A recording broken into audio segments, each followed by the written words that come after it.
Panorama Sardo, in collaborazione con Cofimer, il primo consorzio di garanzia collettiva Fidi a sostegno del terziario, in Sardegna.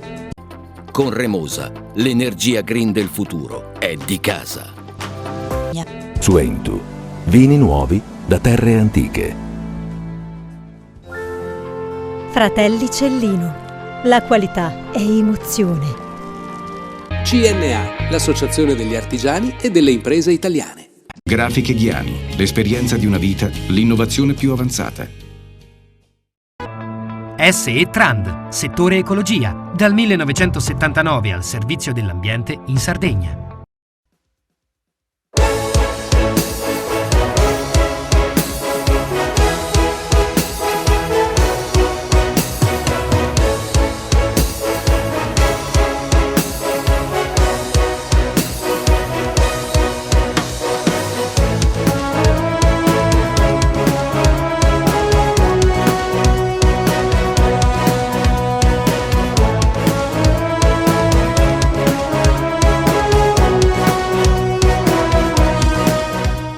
E siamo in apertura di trasmissione, come facciamo ogni anno quando nel calendario si avvia l'estate. Parliamo di automotive con il nostro specialista, da 10 anni l'interlocutore numero 1 di Panorama Sardo per quel che riguarda l'auto. Sembra, Orione, un mese di giugno davvero speciale. Al di là del caldo si comprano poche macchine.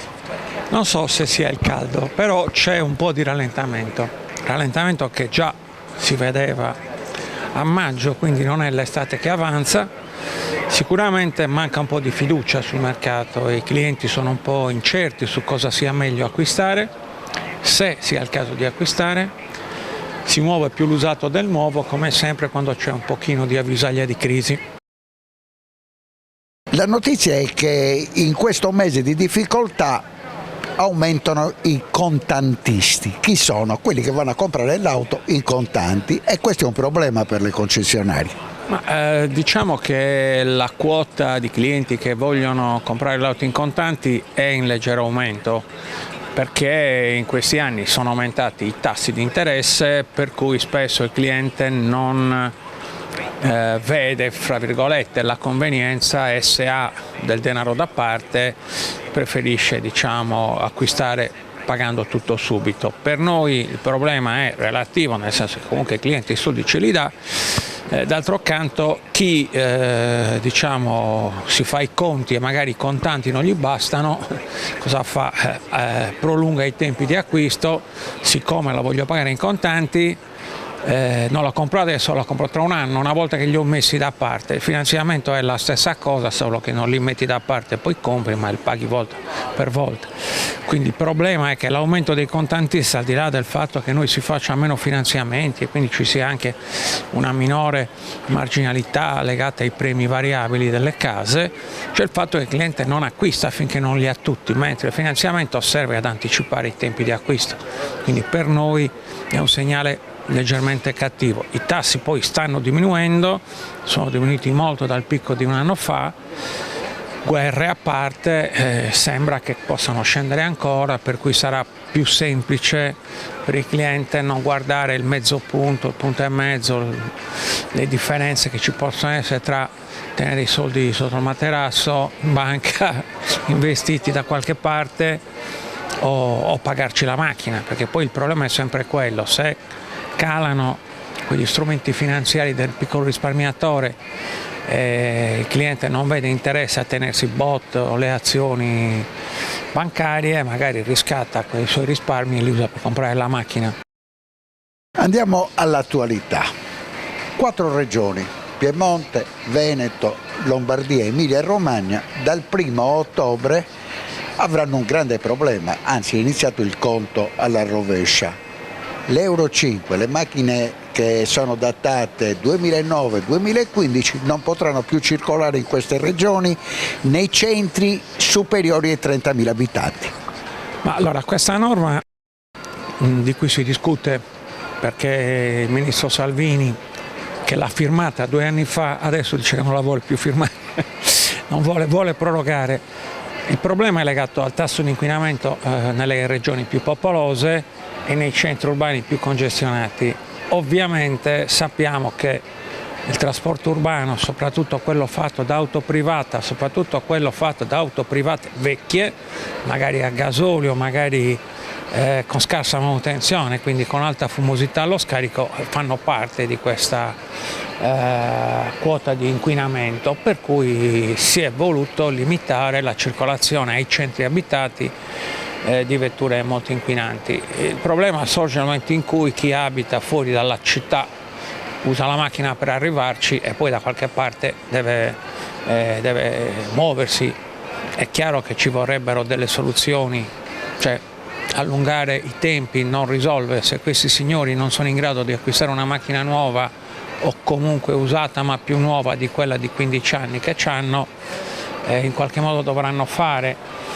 Cambiare una norma si può fare, ma poi fra un anno siamo di nuovo punto a capo. Magari bisognerebbe prevedere che quelle persone, invece di arrivare, diciamo, sotto il posto di lavoro al centro della città, possano mollare la macchina in un parcheggio di scambio e prendersi un mezzo pubblico, perché poi le soluzioni, volendo, si trovano negli altri centri urbani. Ci sono efficienti sistemi di servizio pubblico, magari non sono pratico, ma non credo che a Milano sia un problema muoversi senza macchine, tanto per dirne una, però si fa molta demagogia su questo. È chiaro che non è una norma che costringe diciamo, il cliente a cambiarsi la macchina. Se non si è ancora cambiato la macchina dopo 15 anni, evidentemente non è in condizione di farlo. Evidentemente gli incentivi messi in questi decenni non l'hanno mai convinto, probabilmente non ha i soldi, probabilmente non vuole fare un finanziamento, probabilmente ritiene di non dover spendere del denaro per muoversi.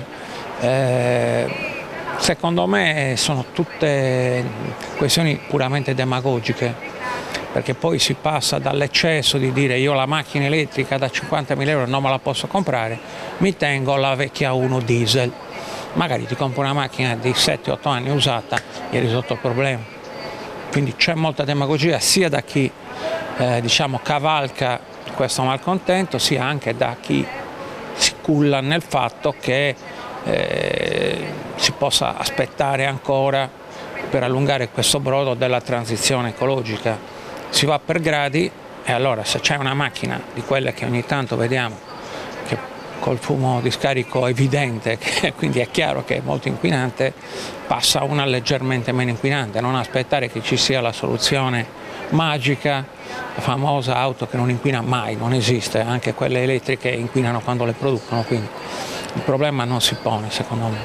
Altro tema di attualità riguarda un nome, un grande protagonista che si chiama Luca De Meo, un signore che è nato alla corte di Sergio Marchionne, poi si è fatto un nome in tutta Europa, ha risollevato le sorti della Renault che era in grande difficoltà. A un certo punto, la scorsa settimana, ha salutato tutti e si è trasferito dal mondo dell'auto al mondo del lusso.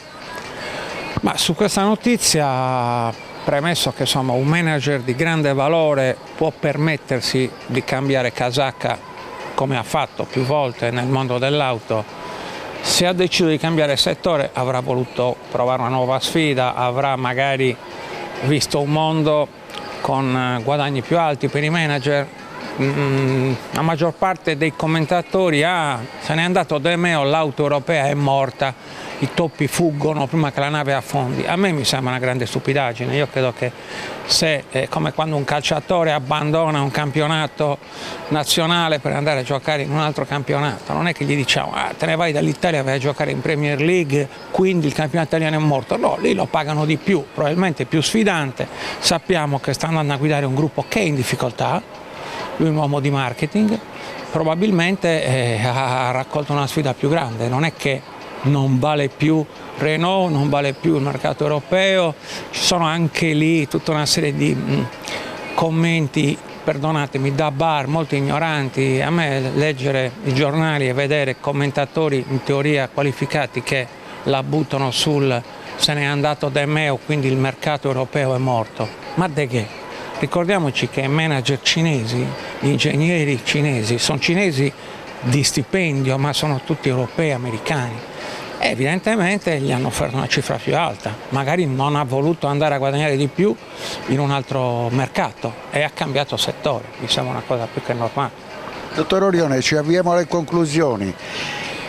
L'argomento principale riguarda Trump. Da quando è ritornato alla Casa Bianca ha deciso che c'era ancora una storia per le auto a motore termico. Questo ha cambiato il mercato?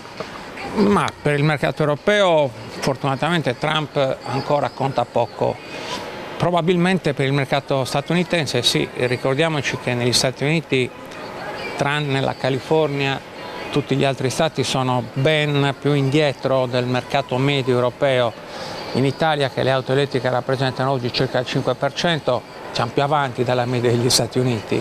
Trump sappiamo che è un negazionista di quello che è il riscaldamento globale, ha sempre professato che bisogna trivellare, vendere il petrolio americano, il gas, fare il fracking, tutto quello che inquina.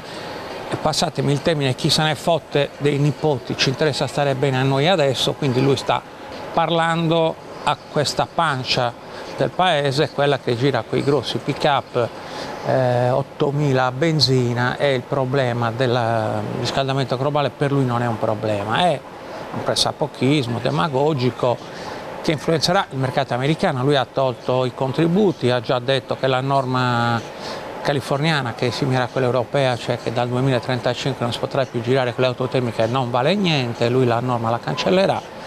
Però sul mercato europeo le decisioni di Trump per adesso non ci influenzano. Il problema nostro è il nostro legislatore che, nonostante 1000 pareri contrari, continua a perseguire questo concetto della neutralità carbonica e quindi auto a tasso di inquinamento zero fra 10 anni.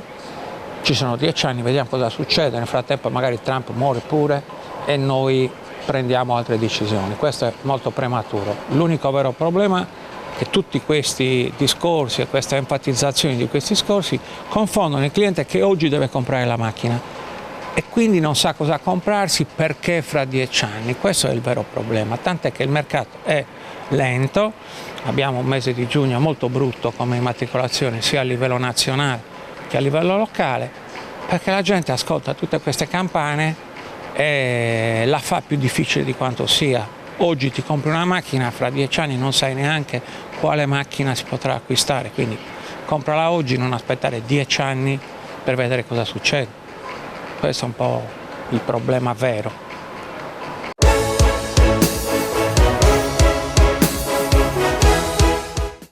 Cofimer, consorzio di garanzia collettiva Fidi, dal 1977 a sostegno del terziario. Il partner migliore nella ricerca di finanziamento più adatto a voi e nella trattativa per ottenere un fido alle migliori condizioni. Cofimer, il primo consorzio di garanzia collettiva Fidi a sostegno del terziario, in Sardegna. Esiste una terra famosa per il suo grano, dove da generazioni si tramanda l'arte della macinazione, che una famiglia ha trasformato nel metodo Alma a doppia decorticazione.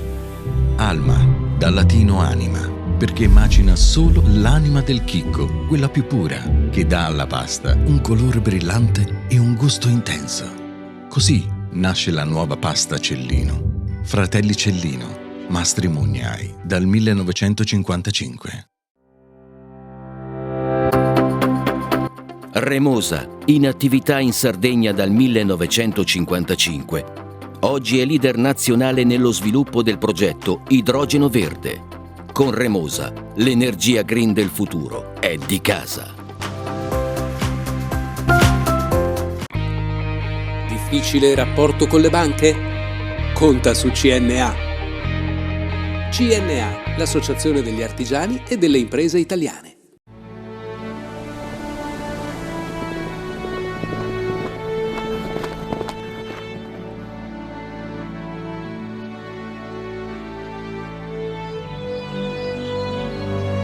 Nel cuore della Sardegna esiste un luogo dove natura e bellezza si incontrano. È qui che nascono i vini della cantina Suentu.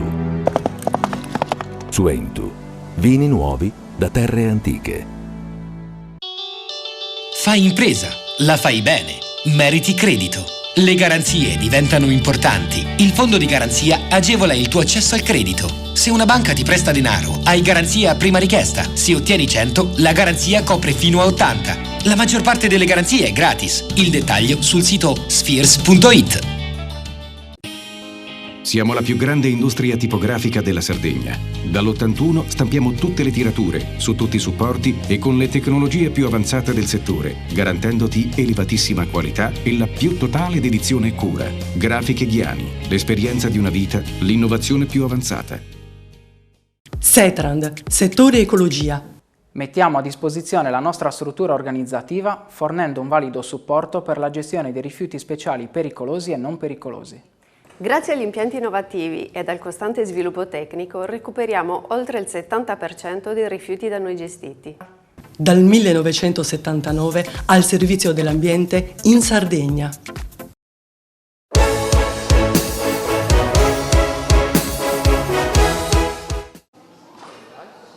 Amici di Panorama Sardo, siamo qui riuniti nel rettorato di Cagliari per un simposio davvero particolare, un evento epocale che parte dall'America. Il New York Times dichiara che l'America sta per perdere una generazione di scienziati. L'Italia risponde convocando in Sardegna una call to action all'azione, Women Stand Up for Science, cappeggiate dalla senatrice a vita Elena Cattaneo, nota per lo studio trentennale sulla Corea di Huntington, che illustrerà con l'intervento delle maggiori scienziate italiane lo stato dell'arte e delle scienze nel mondo. Ma era quello che pensavo, era quello su cui ho tanto elaborato, cioè l'idea che mi ero fatta sbagliata, che tante volte ci fosse una mancanza di ambizione che portasse le donne lì sotto a cercare di sfondare quel tetto. In realtà mi sono accorta che non è esattamente così, perché se fosse così, sotto quel tetto di cristallo dovresti vedere tantissime donne ferme, tantissime donne che arrivano ma non osano. In realtà il problema è molto prima. In realtà il problema è che tante donne neanche arrivano a vederlo il soffitto di cristallo. E la metafora giusta me l'ha consegnata una giurista dell'Università di Trieste. Lei parla del pavimento appiccicoso. Le donne restano intrappolate molto prima, vengono limitate molto prima nelle loro libertà come conseguenza di condizionamenti che subiamo fin da quando siamo piccole. E per capire il peso di questi condizionamenti noi dobbiamo studiarlo il fenomeno, cioè non si può parlare del divario di genere e delle donne che faticano ad arrivare come se fosse qualcosa di un problema individuale, qualcosa di glamour. No, è un problema della collettività e va studiato con il metodo della scienza per capire quali sono le condizioni che impediscono alle donne di muoversi, di liberarsi da questi stereotipi e di dare spessore e dimensione ai loro desiderata, perché è giusto che sia così. Un prospetto abbastanza provocatorio dice: il problema della donna nel mondo del lavoro arriva quando nasce l'emergenza natalità. Con la denatalità davvero inizia ad affrontarsi a livello collettivo il problema anche della donna nella scienza. Cosa vuole aggiungere? Ma cioè, semplicemente che insomma, lo vediamo penso in tutte le professioni, no? Le donne nelle professioni più insomma, profonde o adesso non voglio dire apicali, nei ruoli apicali sono sempre molto meno. Se guardo all'università i professori ordinari, le professoresse ordinarie sono ancora il 25%, il 27%, quindi significa che c'è qualcosa nelle storie delle donne, lo sappiamo, no? Fa parte della storia evolutiva della nostra specie, che le ha relegate a funzioni, o meglio che le ha portate a obbedire al ruolo che la società assegna a loro, invece che scegliere se stesse. E allora l'invito invece è quello, ed è l'invito di cui parleremo oggi, proprio di scegliere se stesse, che significa appunto non cedere, ma significa anche chiedere chiedere che quelle condizioni che impediscono lo sviluppo personale cambino. Una precondizione per cambiare la storia è ovvio, cioè la gestione della famiglia, la gestione della casa. Ci sono studi che dimostrano che il 70% del lavoro che si compie nelle famiglie, nelle case, è onere femminile. Ci sono studi che ti dimostrano che non ci sono gli asili nido, la donna non può farcela. Ci sono studi che dimostrano che le donne sono quelle sempre più impiegate a tempo parziale, sono quelle che chiedono più permessi, che tra l'altro poi significa anche incidere a livello economico, sullo stipendio annuale significa, ma anche magari sulla pensione. Quindi ecco che arriva anche il problema del gender gap pay, della differenza di salario, che anche quello ha un sacco di conseguenze. Quindi bisogna ammettere che il problema esiste, bisogna parlarne e lavorare insieme, uomini e donne insieme, per risolvere un problema che al momento blocca metà del nostro cielo. A tal proposito, un'ultimissima domanda. Ora il tema del divario di genere è entrato in maniera quasi direi permanente nel dibattito sociale. Lei ritiene ci siano dei rischi tangibili di passi indietro? Allora, per me il rischio è costante, ma su tutti i diritti. Cioè, se non ci si muove, siccome la società evolve, se non ci si muove, si resta fermi a dove eravamo ieri e sarà un passo indietro. E muoversi significa, lavorare affinché non solo non si perdano i diritti acquisiti, ma ci siano sempre più persone che possano godere di quei diritti. Quindi i diritti conquistati vanno difesi e va fatto in modo, appunto, bisogna lavorare affinché tutti ne possano beneficiare, quindi più donne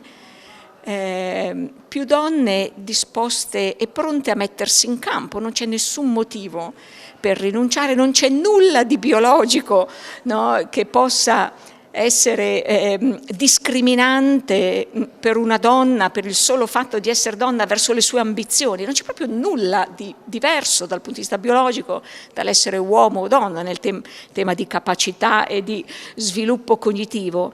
Sono i condizionamenti intorno, anche questi sono esperimenti che dimostrano che il condizionamento intorno ti favorisce o no, ma biologicamente siamo uguali e abbiamo tutti il diritto di raggiungere i nostri traguardi. Women Stand Up for Science, un auspicio, un call to action. Cosa si aspetta da queste giornate? Mi aspetto esattamente il messaggio che ho ricevuto indietro quando ho chiamato queste donne, queste scienziate a raccolta, le scienziate del libro di Elena Cattaneo, che hanno risposto all'unisono: sì, ci siamo, a difesa per la scienza, sempre. Lei da elettrofisiologa, ben narrata appunto nel libro, lei è un regalo per noi, un regalo che ci ha voluto fare la senatrice Elena Cattaneo, che racconta appunto sia la vita e le storie di ricerca, esattamente in quest'ordine. Mi interessava chiederle come ha vissuto da cervello di ritorno. Lei ha fatto Sardegna, Sicilia, Sardegna, con numerose esperienze all'estero. Come si è sentita da cervello di ritorno? Che spazio ha trovato in Sardegna? Che spazio c'è per la ricerca in Sardegna oggi?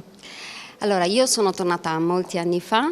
Molti anni fa ho trovato un'apertura incredibile, perché io penso che la Sardegna sia un territorio accogliente, ed è per questo che auspico che anche altri cervelli possano rientrare. Io ci provo sempre a far tornare i sardi o comunque ad attrarre italiani che hanno studiato e che si sono formati altrove. Il mio stesso gruppo di ricerca non è solo di sardi, quindi assolutamente io ritengo che la Sardegna possa essere, essendo una terra accogliente, possa essere un polo di attrazione. Proprio nel raccontarsi a Elena Cattaneo, lei parla del privilegio dello studio, ma anche del dovere del raccontare la ricerca. Ecco, come vive questo suo impegno, questa sua responsabilità di personaggio, di protagonista della scienza nel tessuto sociale? Allora, io credo che da scienziati abbiamo la responsabilità della visibilità che ci è consegnata dal lavoro che facciamo, bellissimo, è il lavoro più bello del mondo, e dai successi che otteniamo. Abbiamo il ruolo di comunicare la libertà di espressione, la libertà di poter fare quello che ci piace fare, e io sono semplicemente me stessa, avendo avuto il privilegio di poter studiare quello che volevo, avendo avuto una famiglia che mi ha supportato in questo, auspico che insomma i genitori e tutti l'ambiente che circonda i giovani quando crescano sia un ambiente favorevole e aperto al dialogo e ai sogni, perché poi la vita la viviamo noi, no? Quindi i nostri figli vivranno la loro vita, io non posso essere felice per loro, cioè lo sono, ma loro saranno felici realizzandosi. Molto bene, senta, tra terrapiattisti, Novax, qual è la difficoltà, che ostacoli trova lei nel raccontare l'attività di ricerca, l'attività scientifica vera e propria? Allora, purtroppo abbiamo Google e quindi se da un lato abbiamo le persone che si fidano degli scienziati, dall'altro abbiamo appunto i terrapiattisti, i Novax, quelli per cui la sperimentazione con gli animali non è necessaria, e quindi lo sforzo che bisogna fare da scienziati è quello di non aggredire, di essere aperti al dialogo e di dimostrare coi fatti e coi dati scientifici la realtà delle cose. Poi noi siamo scienziati, quindi se sbagliamo dobbiamo essere forti e saldi nel dire mi sono sbagliato. Alessio Cozzolino, non sono troppo lontani i tempi in cui Sergio Mattarella ti insignì dell'onore del titolo di Alfiere della Repubblica, però in un percorso anche abbastanza nutrito è riuscito a ricavarsi un ruolo nel panorama divulgativo delle scienze in Italia. Ha una rubrica all'interno del Corriere della Sera in cui ha una responsabilità enorme, quella di narrare l'attività di ricerca. Come trovare per questo evento che è assolutamente rivoluzionario, quella che è la declinazione italiana della Stand Up for Science, che parole troverà Alessio? Beh, penso che sia importante raccontare gli avanzamenti che la scienza sta compiendo, portando al centro le storie e le protagoniste di questi avanzamenti, che sono le scienziate che oggi si sono riunite qua a Cagliari, stanno riunendo, stanno parlando e discutendo anche degli sviluppi della scienza. Insomma, la scienza non può svilupparsi senza che vi sia quella pluralità di voci che contraddistingue il sapere scientifico, e di conseguenza le parole che servono a raccontare questo evento sono sicuramente delle parole di inclusione, delle parole che quindi mettono al centro le protagoniste, e anche delle parole di orgoglio sardo, perché è un evento che, come appunto evidenziavamo poc'anzi, è un unicum anche a livello nazionale, perché è un evento in cui le protagoniste della scienza sono riuscite a riunirsi in un'epigone del movimento Stand Up for Science, che è nato di recente a seguito delle politiche anti-universitarie, anti-accademiche che stanno purtroppo verificandosi negli Stati Uniti d'America, e quindi questo movimento è un unicum appunto, ed è a Cagliari, quindi sono parole di orgoglio quelle che possiamo spendere nei confronti di questo evento, perché prima tra tutte l'università è un'università sarda a riunire le donne nelle scienze. In questi giorni lei ha un ruolo fondamentale come uomo a servizio della scienza, la sua parola al servizio della scienza e anche della donna, direi in questo caso. Mi chiedo questo circa il suo operato. Come si raggiunge la dimensione collettiva della ricerca? Come riesce a comunicare la scoperta? Attraverso la condivisione della bellezza che nasce dalla scienza. La scienza non è una disciplina come alcuni possono ritenere arida, fredda, schematica. È una scienza che ha un metodo rigoroso, ma che ha anche una storia di collettività, di persone che sono animate da degli obiettivi, da degli ideali e che sanno lavorare assieme. E quindi il bello di raccontare la scienza è sicuramente far risaltare questo spirito di cooperazione che c'è tra gli scienziati, e anche stimolare un po' la curiosità che è propria di chi ama le scienze, di chi ne è appassionato. Dunque le parole chiave sono sicuramente condivisione di quello che c'è all'interno di un gruppo di ricerca, della fatica che si mette nel raggiungere certi risultati, ma anche la condivisione dei risultati, diciamo che sono due componenti fondamentali.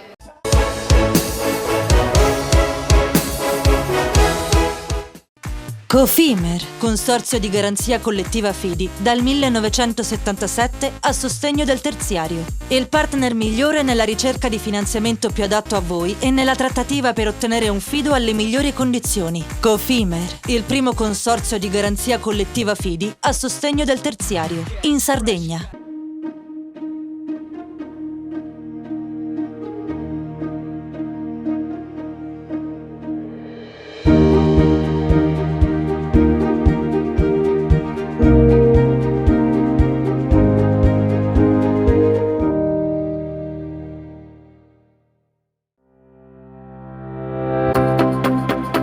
Remosa, in attività in Sardegna dal 1955.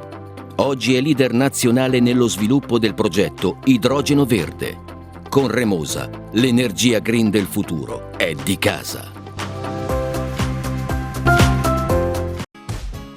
Fai impresa, la fai bene, meriti credito. Non c'è solo il credito bancario. Con i mini bond e le cambiali finanziarie coperti dal fondo di garanzia, i tuoi progetti trovano nuovi investitori che credono in te. Contatta Spheres.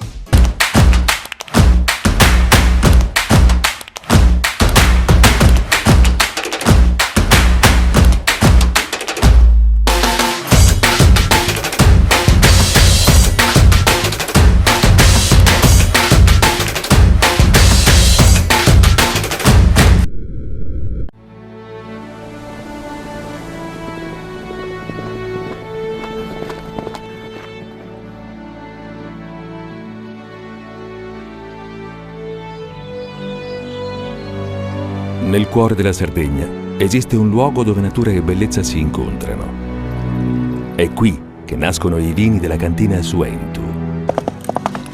Suentu, vini nuovi da terre antiche. Meno scartoffie e più efficienza? Conta su CNA. CNA, l'associazione degli artigiani e delle imprese italiane. Setrand, settore ecologia. Siamo in grado di attivare il servizio di pronto intervento ecologico in caso di emergenza e con potenziale contaminazione delle matrici ambientali. Forti delle nostre competenze e dei nostri mezzi, realizziamo bonifiche di siti inquinati anche da amianto. Dal 1979 al servizio dell'ambiente in Sardegna.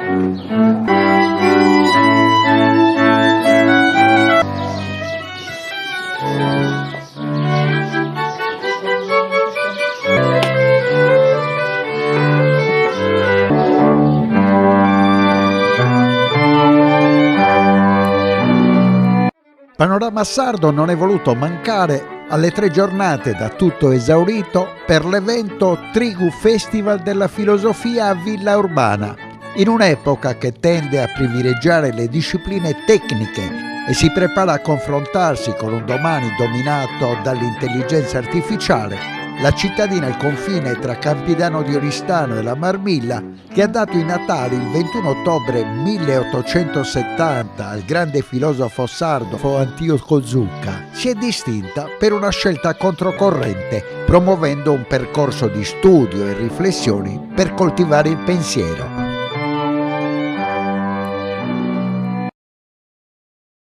Io ho 2 parole giusto per introdurre, poi Antonello Carboni, che è molto meglio di me, ci potrà aiutare a capire un passaggio di una scelta artistica, di una scelta anche politica, di scegliere l'arte all'interno di una comunità. Non credo che sia stato fatto apposta, però questi versi, che sono proprio l'incipit di una satira, di un poemetto in satira, compiono proprio in questo giugno 127 anni, perché furono pubblicati per la prima volta nel 1898, nel giugno del 1898, e sono un atto di grande ribellione, di grande stravaganza, diciamo, da parte di Antioco Zucca nei confronti di un pensiero lombroso, di un pensiero che voleva stigmatizzare per specie umane le tipologie di esseri viventi. C'è la possibilità oggi a Villaurbana di vedere una piccola mostra che celebra la figura appunto del filosofo Antioco Zucca, ripercorrendo alcune tappe dei suoi lavori, perché grazie all'aiuto appunto degli archivi, quello storico comunale di Oristano, dell'Archivio di Stato appunto di Oristano in particolare, siamo riusciti ad ottenere copia di alcuni manoscritti. Quindi questa mostra ripercorre alcune tappe del suo pensiero attraverso degli apparati di sala e alcune opere originali, qualche pubblicazione, l'ultima del 37, appunto i rapporti tra l'individuo e l'universo, e quindi il visitatore ha la possibilità sia di scoprire per mezzo degli apparati di sala alcune parti del suo pensiero, ma anche di vedere alcune fotografie inedite che lo ritraggono, per esempio, come docente al De Castro di Oristano e poi nella sua parte, diciamo così, in età adulta più matura per le strade di Villaurbana. Penso che sia un festival sulla filosofia un evento straordinario. È una grande fortuna averlo in Sardegna e averlo in particolare a Villaurbana per ricordare e celebrare appunto la figura di Antioco Zucca, che evidentemente non è noto a tutti. È stato un grande filosofo, un filosofo positivista, e ha avuto un percorso di studi direi anche eccellente, nel senso che ha avuto per 3 anni come maestro Carducci a Bologna, non concluse gli studi a Bologna e poi si trasferì a Roma dove incontrò De Gubernatis. Conclusi gli studi appunto in lettere a quella che oggi chiamiamo Università Sapienza, la Sapienza di Roma. Conseguì poi anche il certificato di laurea, insomma si laureò anche in filosofia nel 1902. Il problema è riuscire a capire come possa essere attuale ancora oggi, se lo è, il pensiero di Antioco Zucca, quindi un pensiero diciamo così, forse finito definitivamente, insomma, finito di scrivere nel 37 con i rapporti fra l'individuo e l'universo, e noi dovremmo cercare di capire, per dirla con un altro filosofo che si chiamava appunto Gadamer, cercare di capire come possiamo abitare oggi il suo pensiero, quanto c'è di attuale in quel pensiero. Poi noi possiamo scegliere anche che cosa prendere da un pensatore, non è che dobbiamo prendere per oro colato ogni singola parte di un pensiero.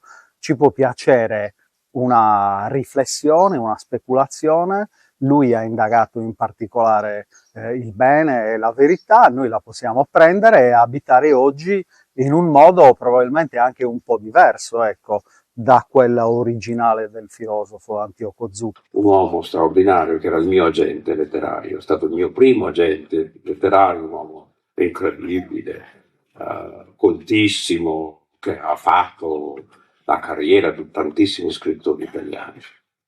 E io mi ricordo che a un certo punto dovevamo andare alla Mondadori per un contratto e mi venne a prendere all'aeroporto a Milano e andammo. E poi durante questo viaggio abbastanza breve, perché da Linate a Mondadori il viaggio non è abbastanza breve, mi guardò e mi disse: ma tu vieni così? Io ho detto: così come? Con le scarpe da tennis. Ma non so il cambio. Ma andiamo alla Mondadori. E dico: non si può entrare con le scarpe da tennis. Sì, forse sì. E io non lo farei mai. E allora ho capito che lui giustamente faceva la gente E io giustamente facevo quello che scrive. Forse c'era una piccola differenza tra me e lui, di ruoli, anche il modo di essere, forse. Era giusto che lui fosse accettato dai suoi clienti e io non dovevo essere accettato. Io dovevo essere solo me stesso, perché essere già me stesso era già molto. Se mi fossi messo il mocassino inglese preciso come le regole mondadoriane avrebbero, non sarei stato me stesso. E allora no. Perché bisogna arrivare ad una certa età, come fece Frank Sinatra, con molto coraggio.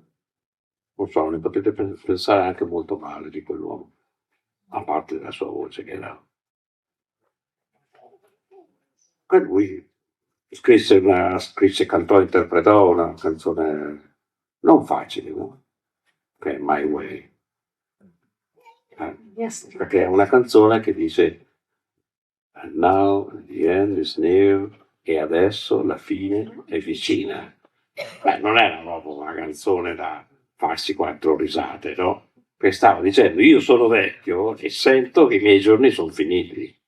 Ma proprio perché sento che i miei giorni sono finiti, vi dico con orgoglio, io ho fatto le cose come volevo io e ci sono riuscito.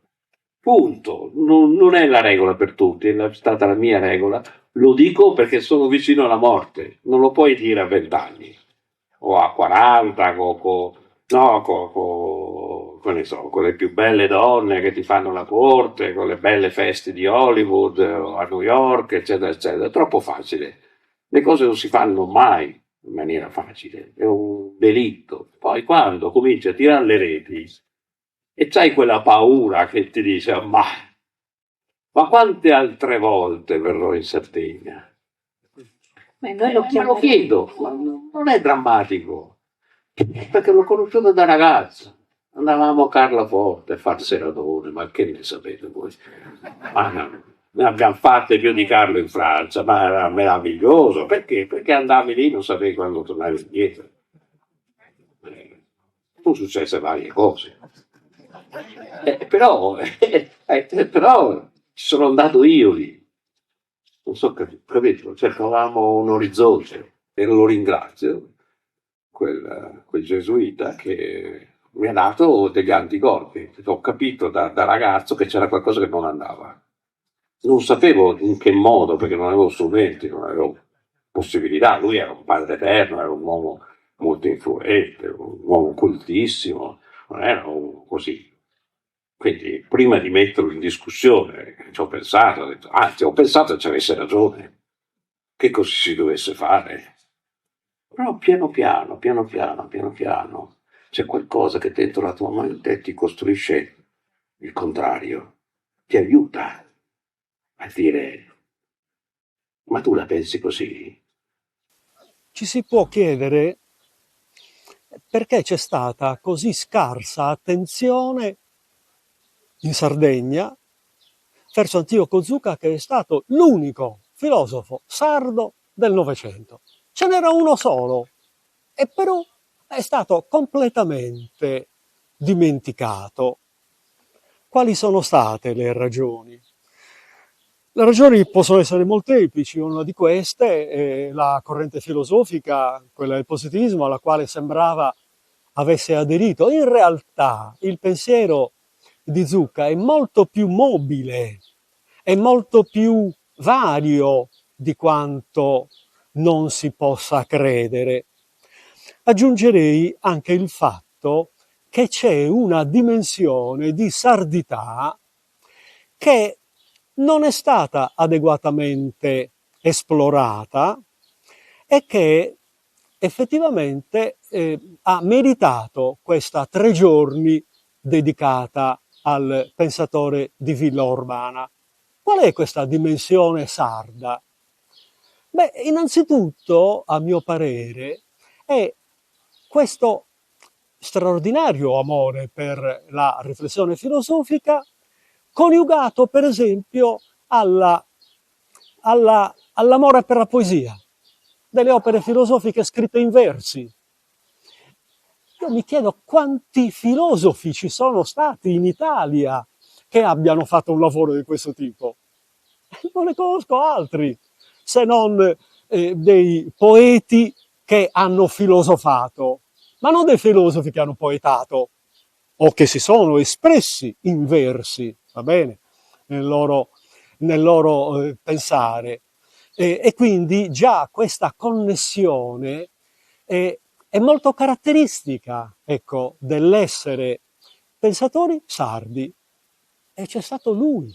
Ecco, quindi questa 3 giorni che è Villa Urbana, il paese in cui è nato ed è anche deceduto a 90 anni nel 1960, è una 3 giorni assolutamente necessaria, che richiede indubbiamente anche delle nuove puntate, magari in anni successivi, se come io ho potuto constatare, ci sarà quella attenzione che quest'anno c'è stata attorno a questo personaggio estremamente interessante che ha operato per buona parte della sua vita nella penisola, che ha tanto viaggiato in mezza Europa, che ha avuto a che fare con ben 3 premi Nobel, va bene? E come mai, torno a dire,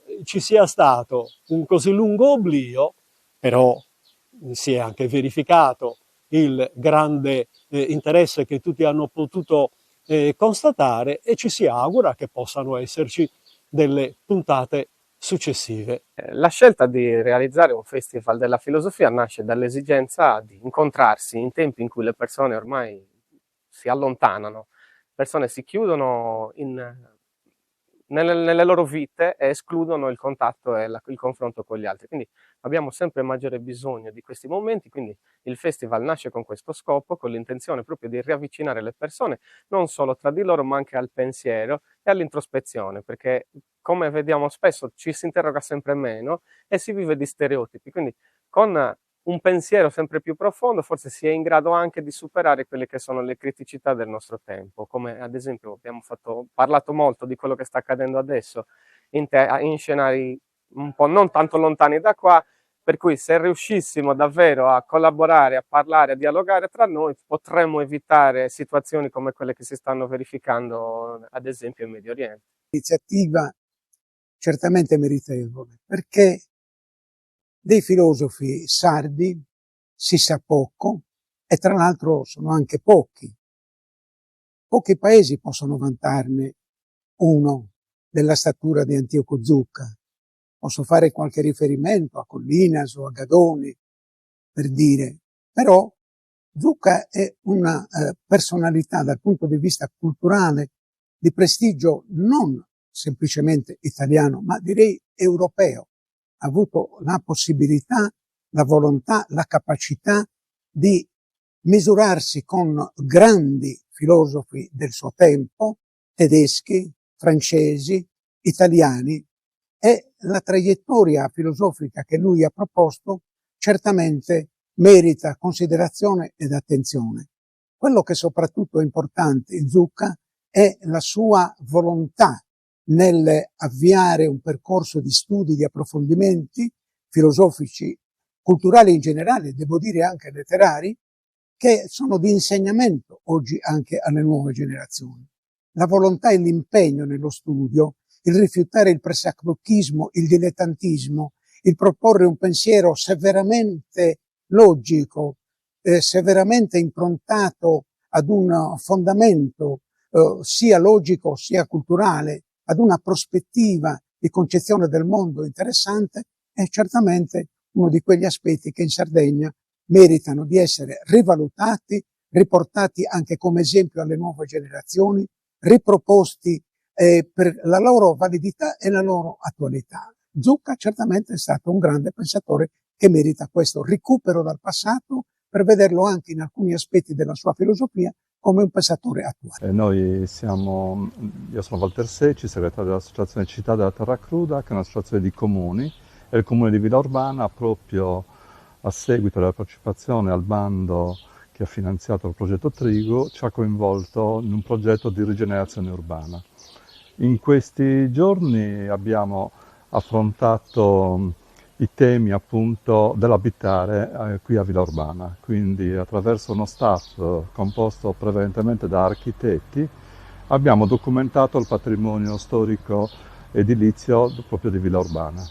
Il primo giorno è stato dedicato all'approfondimento appunto dei temi legati al recupero dei fabbricati storici e si è concluso anche con una considerazione molto importante, che nella fase in cui ci troviamo adesso, per i cambiamenti climatici, l'aumento delle temperature, abbiamo visto attraverso degli studi fatti dall'Università di Cagliari che gli edifici edificati appunto in terra cruda si comportano molto bene in climi caldi, e quindi quello che è venuto fuori è che nel futuro molto probabilmente sarà più facile, diciamo, avere degli edifici che si comportano bene dal punto di vista dell'efficientamento energetico se si parte da edifici tradizionali, in modo particolare edifici in terra cruda, mentre quello di pietra funziona leggermente peggio, però si possono fare degli interventi compatibilmente al paesaggio urbano che lo rendono anche quello efficiente. Altro discorso invece è tutto edificato, diciamo, dagli anni 60 in poi, che ha utilizzato materiali molto poveri, inizialmente il blocchetto di cemento, poi il laterizio, e recentemente hanno provato di tutto per poterli rendere efficienti dal punto di vista energetico, ad esempio con il cappotto, però noi pensiamo che il cappotto non possa essere una soluzione per il futuro. E quindi tutto quel patrimonio sarà molto, molto più difficile da recuperare, tenendo conto che non abbiamo ancora fatto i conti, diciamo, con il cemento armato, che prima o poi presenterà tutte le criticità di quel materiale. Inoltre, quando noi interveniamo nell'ambito di questi progetti, cerchiamo, perché il lavoro più importante che facciamo è quello di portare l'uso del materiale terra nel contemporaneo, perché se non si porta il materiale nell'uso contemporaneo si ha difficoltà anche a salvaguardare il patrimonio storico. Altra attività, quando interveniamo in questi paesi, cerchiamo anche di incontrare quelli che noi chiamiamo i custodi dei saperi tradizionali. E quindi tra la mattina e il pomeriggio abbiamo proposto 4 attività attraverso degli artigiani e degli artisti. Il tema qui appunto è il grano, e quindi abbiamo fatto dei laboratori intorno al pane tipico di Villa Urbana, e anche un approfondimento sul pane decorato, su Anni Vintau. Inoltre le altre attività hanno riguardato ad esempio l'uso della paglia di grano. Noi ad esempio nell'edilizia, nella terra cruda, la paglia è uno degli ingredienti per poter fare il mattone crudo sull'Adri. Mentre oggi un artista ha proposto l'uso di una parte, diciamo, della pianta del grano per fare dei cappelli. E anche quello, diciamo, siamo nell'ambito dell'economia circolare, dove praticamente quello che per il contadino è uno scarto, per un artigiano può essere un prodotto per fare il suo manufatto. Inoltre abbiamo in corso 2 interventi, uno è fatto da Isabella Breda, che è architetto e artista, dove stiamo aggiungendo alla collezione delle terre di Sardegna le 4 terre che abbiamo trovato qui a Villa Urbana. Quindi il progetto LUGI, Equilibri Cromatici Terre di Sardegna, si arricchirà anche dei 4 colori delle terre di Villa Urbana, e al termine della permanenza qua a Villa Urbana Isabella consegnerà al comune un pannello realizzato con le 4 terre di Villa Urbana. Altro intervento artistico è anche quello, diciamo, intorno al pane, i cosiddetti pani d'argilla. L'artista Giubana, che interviene spesso in opere d'arte collettiva, ha invitato la comunità locale, le persone che stanno visitando la Casa del Pane in questi giorni, a realizzare un proprio pane. Tutti questi pani alla fine faranno parte di una composizione, diciamo, artistica che verrà allestita qua sempre alla Casa del Pane. Ecco, noi speriamo di aver dato un contributo, diciamo, sia agli amministratori locali, ma anche ai proprietari delle case tipiche tradizionali di Villorbana per lanciare un messaggio. Questi edifici, che sono edifici caratterizzati da una forte identità culturale, ha senso non solo recuperarli, ma noi diciamo di più. Chi oggi capisce il valore di questi edifici molto probabilmente domani non se ne pentirà, perché avrà fatto un investimento sia dal punto di vista economico che culturale.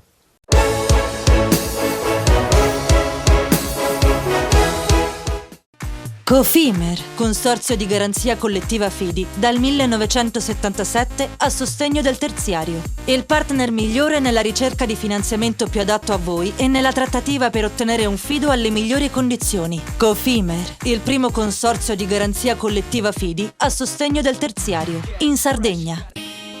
Siamo la più grande industria tipografica della Sardegna. Dall'81 stampiamo tutte le tirature, su tutti i supporti e con le tecnologie più avanzate del settore, garantendoti elevatissima qualità e la più totale dedizione e cura. Grafiche Ghiani, l'esperienza di una vita, l'innovazione più avanzata.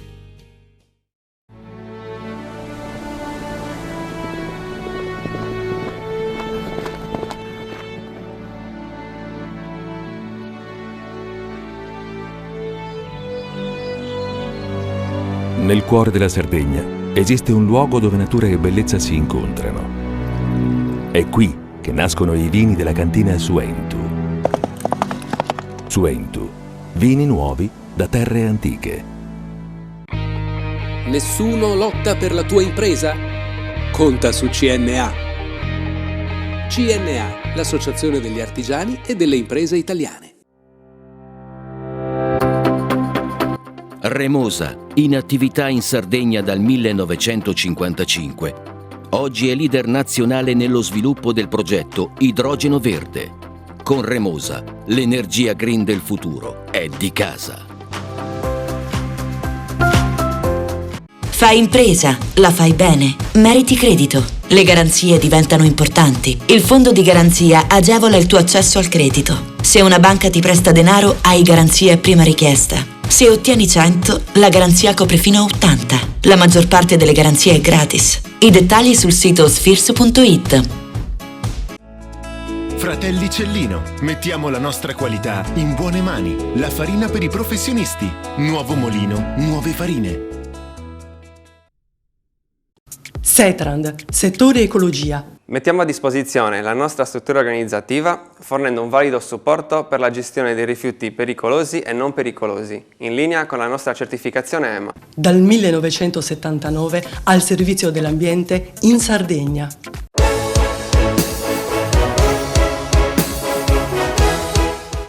Ottava edizione del Film in Italy Sardinia Festival al Forte Village, una parata di stelle come sempre, un evento che mette vicine quelle che sono le star di Hollywood con i più grandi interpreti del cinema italiano e europeo, con Martina Stella, ad esempio Alec Baldwin, Rossio Muñoz Morales, Riccardo Milani, Aurora Giovinazzo e Giacomo Giorgio, ma anche Michaela Ramazzotti, che è ovviamente la presidente della giuria che sta attenzionando i video dei giovani studenti dell'Università di Cagliari. Insomma, un momento di cultura, accoglienza, grande attenzione verso la settima arte.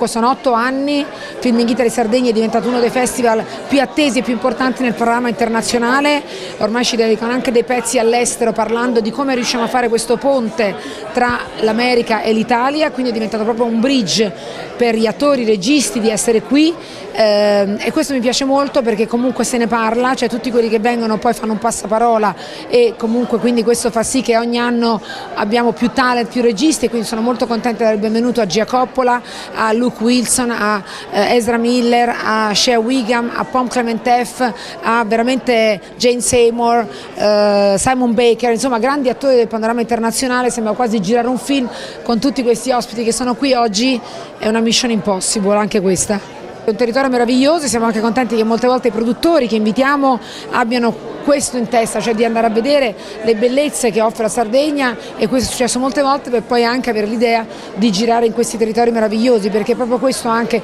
uno degli obiettivi del festival: le donne, supportare le donne registe e opera prima, che è un obiettivo, i giovani con i Filming Italy Sardegna in corto, perché realizzano dei corti, al corto vincitore diamo la possibilità di avere una distribuzione con Rai Cinema Channel ed essere portati a Los Angeles, e soprattutto anche il territorio, cioè noi abbiamo tutti anche i prodotti del territorio, cerchiamo di valorizzare al massimo il sud della Sardegna, Cagliari. Senti Lola, in Sardegna per il Filming Festival, qual è la sensazione?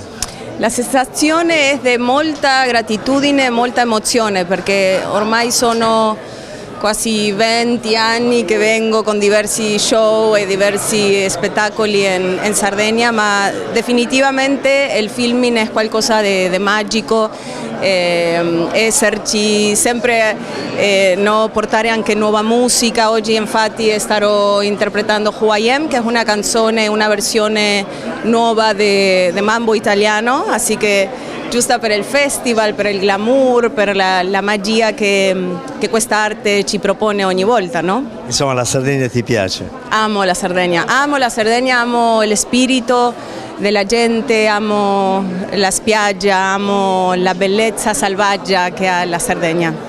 A parte sempre mi trattano con tanto amore, non dimenticherò mai quel primo concerto all'Arena di Cagliari, poi le mie presentazioni al Fort Village, quindi sono molto molto felice e molto grata. Buon divertimento. Grazie, abbraccio a tutti quanti. Il Filming Festival è un po' la sintesi di questa vetrina straordinaria per l'isola. Si cresce di anno in anno e si va verso quali pubblici, Assessore? Allora, i festival, i grandi festival non avevano mai avuto una loro dignità istituzionale, nel senso che venivano ricompresi all'interno degli eventi di spettacolo. Abbiamo voluto tra i 12 cartelloni dei grandi eventi, proprio perché hanno una capacità davvero forte di intercettare un pubblico non facilmente raggiungibile con le azioni di marketing tradizionale o digital marketing, destinargli un apposito cartellone. Il Filming Festival, con tante star internazionali, con tanti volti conosciutissimi di Hollywood, ma anche star nazionali che contano decine, centinaia di migliaia di follower, basta un solo selfie per raggiungere una quantità e una qualità di soggetti che davvero sarebbe costosissimo farlo con altri sistemi. Questo vale naturalmente in maniera particolare per festival come questo del cinema, che ha tante star internazionali, ma vale anche per gli altri festival. Pensiamo ai festival jazz, ai festival letterari, agli altri festival musicali, blues e così via. E quindi aver destinato un canale di finanziamento specifico ai festival va proprio in questa direzione. Quali sono i dati, se possiamo estrapolarli, e lei sicuramente lo può fare, quali sono i dati di questo avvio di stagione?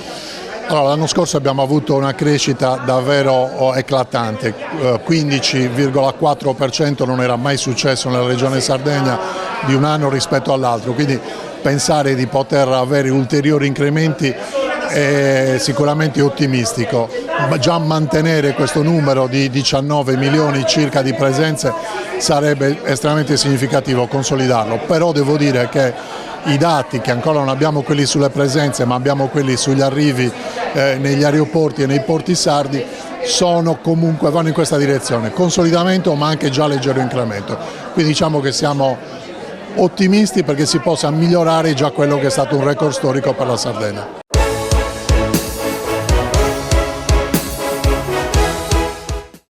Cofimer, consorzio di garanzia collettiva Fidi, dal 1977 a sostegno del terziario. Il partner migliore nella ricerca di finanziamento più adatto a voi e nella trattativa per ottenere un fido alle migliori condizioni. Cofimer, il primo consorzio di garanzia collettiva Fidi a sostegno del terziario, in Sardegna.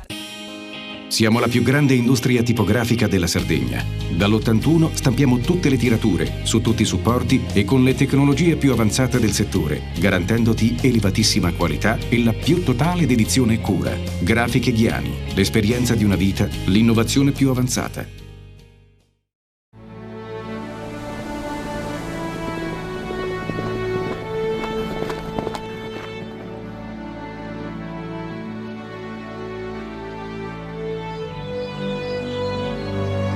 Nel cuore della Sardegna esiste un luogo dove natura e bellezza si incontrano. È qui che nascono i vini della cantina Suentu. Suentu, vini nuovi da terre antiche. CNA, l'associazione degli artigiani e delle imprese italiane. Difficile rapporto con le banche? Conta su CNA. CNA, l'associazione degli artigiani e delle imprese italiane. Remosa, in attività in Sardegna dal 1955. Oggi è leader nazionale nello sviluppo del progetto Idrogeno Verde. Con Remosa, l'energia green del futuro è di casa. Fai impresa, la fai bene, meriti credito. Le garanzie diventano importanti. Il fondo di garanzia agevola il tuo accesso al credito. Se una banca ti presta denaro, hai garanzia a prima richiesta. Se ottieni 100, la garanzia copre fino a 80. La maggior parte delle garanzie è gratis. I dettagli sul sito sfirso.it. Scopri le fette biscottate speciali Cellino. Latte e miele, ciocco-fette e fette di bosco. Tutte senza lattosio e in comode monoporzioni da 4 fette. Per una fetta sempre biscottata.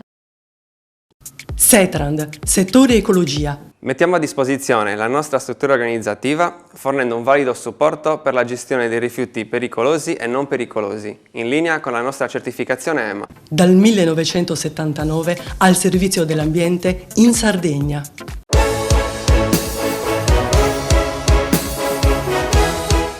E ci avviamo in chiusura della puntata, abbiamo ancora 2 blocchi, nell'ultimo parleremo con Ruben Razzanti, una novità ai microfoni di Tele Sardegna, parleremo con lui che è uno specialista di intelligenza artificiale, ma adesso parliamo dell'ultimo report varato dall'ufficio studi della CNA. In questo caso si parla delle comunicazioni, soprattutto quelle aeree, tra la Sardegna e il resto del mondo in concomitanza con l'estate. Nel vostro report clamorosamente si parla di un passo indietro del 14%. Cosa è successo? Il report, come lei ricordava, è una simulazione che compiamo un po' tutti gli anni e che va a valutare l'offerta da un punto di vista delle combinazioni di volo dei più grossi aeroporti del centro Europa, e quindi parliamo di Parigi, di Berlino, di Francoforte, di Monaco e di tutti gli aeroporti che insistono sull'area metropolitana di Londra, e quindi delle combinazioni di volo verso i 3 scali aeroportuali sardi nel periodo di punta del Ferragosto.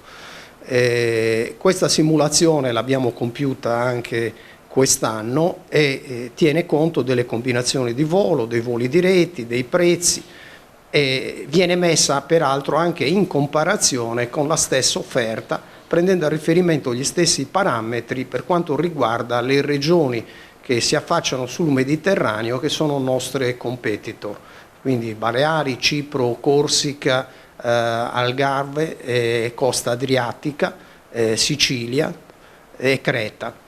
Ecco, da questa simulazione la Sardegna rispetto allo scorso anno ha un numero di combinazioni di volo nettamente inferiore, nell'ordine del 14%, con una contrazione media che riguarda invece i nostri competitor dello 0,7%. Passiamo da 8.700 combinazioni a circa 6.700. E questo è il dato riassuntivo del report, che però mette insieme tutta un'altra serie di dati che riguarda anche i tempi medi di arrivo nei nostri 3 scali, i costi, e questo ovviamente con la comparazione con il resto degli aeroporti a cui facevo riferimento. Mentre si segnala un equilibrio fra tempi medi e costi, anzi diciamo che nei tempi medi siamo al secondo posto fra gli aeroporti analizzati, quello che mi ha colpito è che nel vostro report avete fatto anche una valutazione che va dal 2019 al 2025, quindi dal pre-Covid ai giorni nostri. La Sardegna è rimasta come andamento dell'offerta aeroportuale nella stessa posizione, mentre per esempio la Sicilia è cresciuta del 20,8%. Sì, questo è un dato che in qualche modo è allarmante. Noi scontiamo, prendiamo anche a riferimento e analizziamo i voli diretti, quindi andata e ritorno anche con scali intermedi. C'è una crescita di combinazioni di circa 40 voli, ma i voli diretti nel periodo di Ferragosto sono nell'ordine di circa 260 combinazioni. Pensiamo per esempio alle Baleari con 3.700 o alla Corsica con 1.650, siamo abbondantemente indietro, siamo quasi buoni ultimi e quindi è qui che bisogna fare lo sforzo per incrementare il volume dei voli, bisogna passare attraverso le combinazioni dirette perché sono quelle in grado di far crescere i volumi. L'unificazione che è all'orizzonte dei 3 aeroporti della Sardegna potrebbe migliorare questa situazione? Beh, la finalità dell'unificazione è mettere insieme in maniera sinergica i 3 aeroporti, i 3 scali e evitare che questi si facciano una concorrenza in negativo e quindi mettere insieme le energie degli scali significherebbe anche aumentare, avere una capacità di contrattazione molto forte con le compagnie. Questo dovrebbe ovviamente aumentare i flussi, le combinazioni, rendere più efficiente l'offerta. Ovviamente poi da un punto di vista degli effetti significa agire anche da un punto di vista delle politiche che tengano conto della logistica. Il nostro sistema aeroportuale deve essere connesso anche in termini di viabilità col trasporto pubblico locale, perché questo è quello di cui abbiamo bisogno e di cui ci lamentiamo da sempre. Segretario Porco, il nostro telespettatore a questo punto si chiede: abbiamo meno voli, una percentuale di meno 14%, ma tutta la comunicazione parla di stagione 2025 da record, di obiettivo 20 milioni di presenze per l'estate 2025. Sì, la nostra simulazione riguarda la settimana di Ferragosto, prende a riferimento anche da un punto di vista dei costi e dell'accessibilità una famiglia tipo di 4 persone, indica anche quali sono ovviamente i costi in termini di comparazione, ma è una simulazione fatta per quella settimana.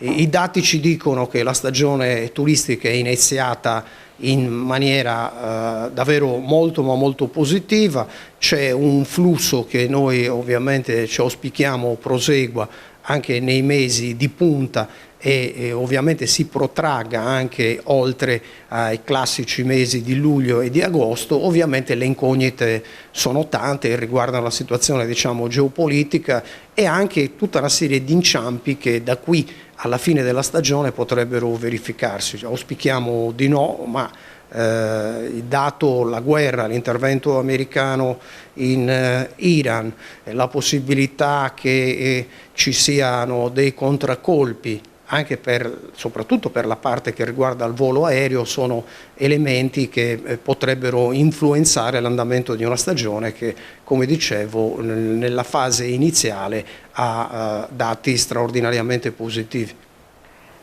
Negli ultimi giorni si sono succeduti report partendo da Top 1000 della Nuova Sardegna, poi abbiamo avuto il rapporto Krenos e infine quello della Svimes e di Banca Italia. In alcuni casi si parla di stagnazione, in altri di crescita, soprattutto in quello delle università di Cagliari e Sassari, ma ci sono 2 settori che sono al primo posto, sempre al primo posto: turismo e mondo delle costruzioni. Beh, sono i settori che nel corso dell'ultimo triennio e soprattutto nella fase successiva al periodo pandemico hanno mantenuto e consentito all'economia regionale di reggersi e di conseguire quelle performance tutto sommato positive a cui negli ultimi 3 anni facciamo tutti riferimento. Questo però anche segnala un dato che viene ripreso sia dal rapporto Krenos che dalla Banca d'Italia, che la crescita, e tra l'altro viene confermato anche dai report che noi facciamo nelle prossime prossimi giorni presenteremo il rapporto annuale sulle costruzioni. Dicevo che l'andamento complessivo pur positivo segnala però tutti i limiti dell'economia regionale. Le chiavi di successo in questi due ambiti, turismo e costruzioni, non trovano un contraltare per esempio nella manifattura, nel settore industriale, e quindi, lo rileva la Banca d'Italia, c'è una condizione in cui valore aggiunto e produttività del sistema economico regionale decrescono, sono molto al di sotto della media italiana, e abbiamo una composizione dell'andamento della nostra economia che è molto caratterizzata da un livello di capitale umano a basso valore aggiunto. E questo ovviamente preoccupa da un punto di vista della prospettiva e limita la possibilità che la Sardegna possa, se ovviamente non cambia il registro, muoversi su un sentiero durevole di crescita e di sviluppo. Concludiamo con una valutazione del segretario della Confederazione Artigiani sul Salvacasa Sardegna. Salvacasa è avviato ormai alle battute con i termini di approvazione. Abbiamo visto che sono stati accolti a grandi linee quelli che sono i riferimenti della normativa nazionale. Ci sono e sono elemento di polemica anche a livello regionale alcuni fatti specifici che riguardano non aver introdotto alcuni riferimenti della normativa nazionale. Siamo però, questo è il limite di fondo, a una condizione che è ancora parziale. Ciò che servirebbe è riordinare in un disegno organico con una legge del territorio tutta la parte che riguarda ovviamente l'edilizia residenziale, l'urbanistica, ma con una legge di sistema, di riordino che attendiamo da 30 anni, ma che come sappiamo è uno degli elementi di difficoltà più estrema che ha fatto inciampare gli ultimi governi regionali, quelli che si sono succeduti nell'ultimo quindicennio. E quindi è necessario aprire una fase nuova, riordinare la materia e farlo con una propensione che consenta, soprattutto nel momento in cui verranno a mancare i grandi investimenti del PNRR che stanno tenendo in piedi il mercato delle costruzioni, venendo via via a mancare quella che è stata la leva degli ultimi anni del super bonus e delle qualificazioni, come ci dice il rapporto che presenteremo a giorni. Potrebbe essere sostituito dall'adeguamento energetico? Sull'energia rimane in assoluto uno degli ambiti su cui il governo regionale è messo alla prova e dalla quale ovviamente si attendono risultati tangibili, e quindi tutto questo non riguarda solo il tema delle rinnovabili, ma anche questo riguarda ovviamente un approccio che deve consentire in tempi stretti alla Sardegna di allinearsi al resto delle regioni italiane e ovviamente soprattutto ai prezzi dell'energia a livello internazionale. Quindi noi siamo ancora l'unica regione che non dispone del gas e quindi c'è da fare un discorso di sistema e necessariamente la Sardegna deve poter mettere a disposizione delle proprie imprese e dei propri cittadini un costo che deve essere competitivo, così come è quello dei nostri competitor internazionali. Grazie Porcu, quindi ci ritroveremo prestissimo per valutare il vostro rapporto sul mondo delle costruzioni. Adesso la linea va alla regia, subito dopo parleremo di intelligenza artificiale con un grande esperto di livello nazionale.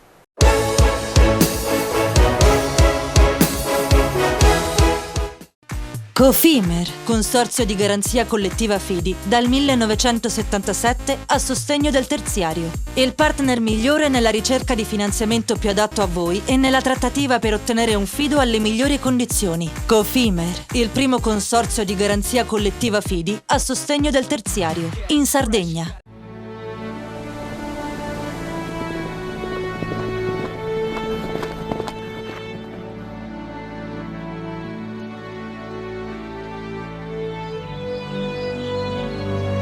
Nel cuore della Sardegna esiste un luogo dove natura e bellezza si incontrano. È qui che nascono i vini della cantina Suentu. Suentu, vini nuovi da terre antiche. Meno scartoffie e più efficienza? Conta su CNA. CNA, l'associazione degli artigiani e delle imprese italiane. Fai impresa, la fai bene, meriti credito. Le garanzie diventano importanti. Il fondo di garanzia agevola il tuo accesso al credito. Se una banca ti presta denaro, hai garanzia a prima richiesta. Se ottieni 100, la garanzia copre fino a 80. La maggior parte delle garanzie è gratis. Il dettaglio sul sito spheres.it. Remosa, in attività in Sardegna dal 1955. Oggi è leader nazionale nello sviluppo del progetto Idrogeno Verde. Con Remosa, l'energia green del futuro è di casa. Tutto inizia da un amore. Le farine, i mangimi, la pasta, le fette biscottate, la distribuzione, l'ospitalità. Dal 1953, Gruppo Cellino. Non c'è limite ai sogni. Siamo la più grande industria tipografica della Sardegna. Dall'81 stampiamo tutte le tirature, su tutti i supporti e con le tecnologie più avanzate del settore, garantendoti elevatissima qualità e la più totale dedizione e cura. Grafiche Ghiani, l'esperienza di una vita, l'innovazione più avanzata. Setrand, settore ecologia. Forti delle nostre competenze e dei nostri mezzi, realizziamo bonifiche di siti inquinati anche da amianto. Mettiamo a disposizione la nostra struttura organizzativa fornendo un valido supporto per la gestione dei rifiuti pericolosi e non pericolosi, in linea con la nostra certificazione EMA. Dal 1979 al servizio dell'ambiente in Sardegna.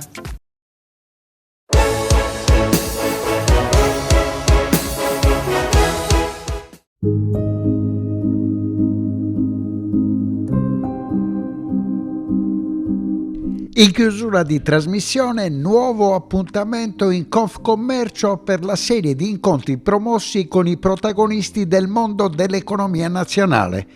Dopo Chicco Testa, presidente di Assoambiente, promotore del ritorno all'energia nucleare, Luigi Crespi, lo spin doctor di Silvio Berlusconi e Niki Grauso, Carlo Cottarelli, l'economista candidato premier scelto da Sergio Mattarella dopo la fine del governo Conte, e Gabriele Fava nell'ultimo appuntamento. Vediamo chi è il nostro ospite di oggi.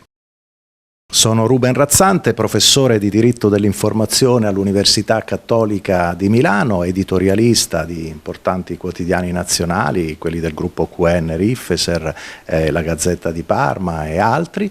Ho dato alle stampe diversi volumi nel campo del diritto dell'informazione, materia che insegno anche alla LUMSA di Roma, e sono qui per presentare l'algoritmo dell'uguaglianza, l'ultimo volume che ho scritto per Franco Angeli editore con la prefazione della senatrice a vita Liliana Segre, con cui collaboro da 2 anni come consulente della Commissione straordinaria antiodio del Senato, che si occupa proprio di combattere le discriminazioni, e noi siamo qui per interrogarci sul ruolo che possono avere le tecnologie nelle azioni di contrasto alle discriminazioni.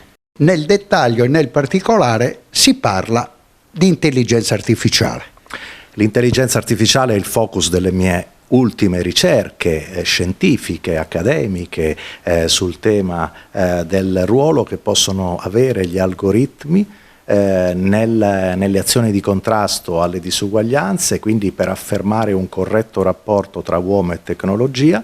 Certamente il tema dell'intelligenza artificiale è sulla bocca di tutti, però poi bisogna affrontarlo in modo corretto, perché la retorica non serve, perché i facili entusiasmi non servono e non servono neanche le drammatizzazioni. Bisogna spiegare correttamente alla collettività che cos'è l'intelligenza artificiale, come contribuire al benessere individuale e collettivo, quali sono i rischi dell'intelligenza artificiale e quali sono le opportunità dell'intelligenza artificiale in tutti i settori. Quindi è importante che l'intelligenza artificiale venga compresa, studiata, approfondita e usata in modo corretto e responsabile. Vediamo quali sono le principali opportunità. Sicuramente nel campo sanitario io vedo molte opportunità, ho partecipato come relatore a tanti congressi scientifici internazionali che riguardavano il settore medico e in questi congressi sono state illustrate molteplici applicazioni che riguardano l'intelligenza artificiale sia per quanto riguarda le diagnosi, sia per quanto riguarda anche la diagnostica, quindi tutto l'aspetto preventivo delle malattie più gravi e in alcuni casi anche operazioni chirurgiche che vengono già fatte con l'intelligenza artificiale. Quindi c'è proprio un tema di applicazione sempre più capillare dell'intelligenza artificiale per sopperire alle carenze oggettive del sistema sanitario nazionale e anche per ridurre per esempio le liste d'attesa che riguardano la sanità. Questo è già una prima applicazione importante. Ci sono tante applicazioni che possono riguardare la prevenzione dei disastri ambientali oppure degli incidenti sul lavoro, lo studio dei cambiamenti climatici per intervenire e prevenire ulteriori disastri legati al cambio di clima che è innegabile. E tutto questo quindi ci porta a dire che se usata correttamente l'intelligenza artificiale può dare un grande contributo alla crescita delle società. Il nostro ospite collabora da tanti anni con l'Ordine dei giornalisti, soprattutto sul tema della deontologia professionale. Che problematiche propone l'intelligenza artificiale nel lavoro del giornalista? L'Ordine dei giornalisti svolge una funzione importantissima per quanto riguarda non tanto e non solo la tutela dei diritti dei giornalisti, ma anche la tutela del diritto all'informazione da parte dei cittadini. E infatti il 1° giugno è entrato in vigore il codice di deontologia, il nuovo codice di deontologia delle giornaliste e dei giornalisti che nel dicembre scorso il Consiglio Nazionale dell'Ordine ha approvato, e tra le novità di questo nuovo testo c'è anche un articolo, il 19, specificamente dedicato all'intelligenza artificiale che spiega come l'intelligenza artificiale possa e debba essere usata nelle redazioni, per esempio in modo trasparente, dichiarando ai lettori quando e come è stata impiegata l'intelligenza artificiale e anche evitando che i giornalisti diano la colpa all'intelligenza artificiale di eventuali loro errori, cioè l'uso dell'intelligenza artificiale deve avere, secondo l'Ordine Nazionale dei Giornalisti, una funzione migliorativa del rapporto con l'informazione e quindi nell'esercizio del diritto di cronaca, ma non può diventare un esimente, non può diventare una causa di giustificazione del giornalista che sbaglia e che dice ma me lo ha detto ChatGPT. Non funziona così. Il giornalista deve esercitare con spirito critico la professione giornalistica, quindi vagliare criticamente le fonti, servirsi anche dell'intelligenza artificiale generativa per consultare un maggior numero di fonti, per confutarle, per verificarle, per riscontrarle. Quindi è una grande ricchezza nelle mani del giornalista l'intelligenza artificiale, ma per fortuna l'Ordine Nazionale dei Giornalisti in questo nuovo testo chiarisce molto bene come debba essere utilizzato nell'esercizio del diritto di cronaca. Siamo alle conclusioni. Una curiosità: perché gli italiani under 40 vanno così poco d'accordo con l'edicola e con i quotidiani? C'è sicuramente una metamorfosi nel rapporto tra media e cittadini, sono cambiate le diete mediatiche degli italiani, le abitudini di consumo degli italiani. Credo che ci sia una grande influenza della rete su queste abitudini, per cui i giovani trovano molto più semplice consultare molteplici fonti di informazione online e quindi non andare più in edicola a comprare il quotidiano. Però credo anche che sarebbe un errore dare la colpa soltanto alla digitalizzazione. Mi spiego, io sono editorialista di molti quotidiani cartacei e credo fermamente nella importanza della cosiddetta informazione di qualità anche cartacea, però un mea culpa da parte di molti quotidiani nell'inseguire in modo sensazionalistico alcune notizie oppure nel prendere posizioni troppo nette o troppo faziose dal punto di vista politico, credo che abbia dato, non dico il colpo di grazia, ma certamente abbia avuto un ruolo negativo nella diffusione dei giornali. Forse se i giornali fossero fatti un po' meglio, con maggiore impegno, con maggiore obiettività, forse qualche lettore potrebbe essere recuperato. Panorama Sardo, in collaborazione con Cofimer, il primo consorzio di garanzia collettiva fidi a sostegno del terziario, in Sardegna. Suentu, vini nuovi da terre antiche.